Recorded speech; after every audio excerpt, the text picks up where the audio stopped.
복강경 소아탈장 수술은 반드시 전신 마취를 해야 됩니다. 뇌가 성장하는 시기에 전신 마취를 하는 것 자체가 좋지가 않습니다. 전신 마취 안 하고도 할 수 있는 방법이 있다 그러면 굳이 전신 마취를 해야 될 이유가 없는 거죠. 고위결찰술은 꼭 전신 마취를 안 해도 돼요. 한 1.5cm 째니까 거기 국수 마취만 해도 충분히 수술이 되는 거예요. 주사 놓을 때 아프니까 그건 못 참잖아요. 그때만 살짝 재워주는 거예요. 수면 내시경 할 때 주사 맞고 잠들면은 대장 내시경 할 때 좀 맨정신으로 할 때는 아픈 것도 웬만한 거는 통증을 안 느끼잖아요. 이제 모르잖아요. 마찬가지로 아기를 살짝 재우면은 국소 마취 주사 놓는 걸 아기가 이제 아픔을 못 느껴요.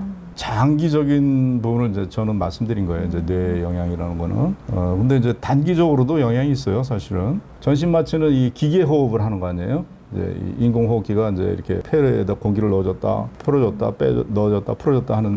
근데 자연 호흡을 할 때는 자기가 알아서 이제 폐를 적당히 폈다가 뭐 이렇게 또 이렇게 하고 내뱉고 이렇게 하는데 기계는 이게 어느 정도가 적당한지 모르는 거예요. 자칫 압력이 많이 올라가면 폐포가 터져요. 이게 너무 세게 압력이 되면. 그러니까 이제 기계 호흡을 할 때는 항상 압력을 낮게 해야 돼요.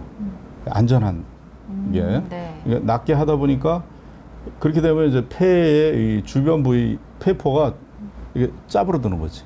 수술 후에 쪼그라들어 있으면은 거기에 이제 분비물이 고이고 그러면 거기서 폐렴이 생기는 거예요. 성인들도 마찬가지죠. 그래서 전신 마취한 다음에 뭐 이렇게 심호흡도 시키고 등도 두드려주고 뭐 이렇게 드르륵 마사지 갖고 뭐 등에다 대주고 등도 두드려주고 막 이렇게 하잖아요. 애기들도 네. 마찬가지로 애기는 이제 피곤하고 졸려서 이렇게 자려고 그러면 막 울리고 일부러 울리고 막 울 때 이제 이렇게 숨을 들이마시고 그러면서 폐가 펴지니까 그러니까 애기를 괴롭혀야 돼.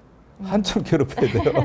근데 수면 국소 마취는 본인이 다 숨 쉬는 거기 때문에 그렇게 괴롭히지 않아도 됩니다. 전혀 이제 폐렴 위험은 전혀 없고요. 또 하나 이제 이 전신 마취를 하면은 정신이 들면서 통증이 그대로 느껴지는 거예요. 그런데 국소 마취는 아기가 수술 다 끝나고 이렇게 병실로 돌아와도 최소 서너 시간 이상 통증을 안 느낍니다. 그 국소 마취가 된 상태이기 때문에 그러니까 아기가 굉장히 편해요. 복강경 수술한 것보다는 수면 국소 마취로 고위결찰술 한 아기들은 굉장히 편하죠. 복강경 수술이 훨씬 편하다고 얘기를 하는데 개복할 때 위쪽에 생기는 상처가 훨씬 더 아파요. 담석 수술은 바로 요 갈비뼈 밑에서 이렇게 쬐거든요. 사선으로. 담낭이 뱃속 깊은 데 있어요. 그러니까 상처도 크게 쬐고 속에 들어가서 이제 수술을 과거에 이제 이렇게 했는데 그러다 보니까 담석 수술이 담낭 절제술이 굉장히 아픈 수술이었는데 그거에 비하면 뭐 복강경 수술은 거의 일도 아니죠, 사실은.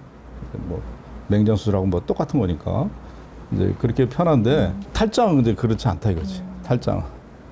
이제 그런 어떤 일반적인 그런 인식 때문에 복강경 수술 그럼 무조건 편하고 무조건 좋고 이제 선입견들이 있으니까 자꾸 이제 이 복강경 쪽을 선호하시는 애기 엄마들이 많은 것 같고 그래서 그 부분이 상당히 안타깝습니다.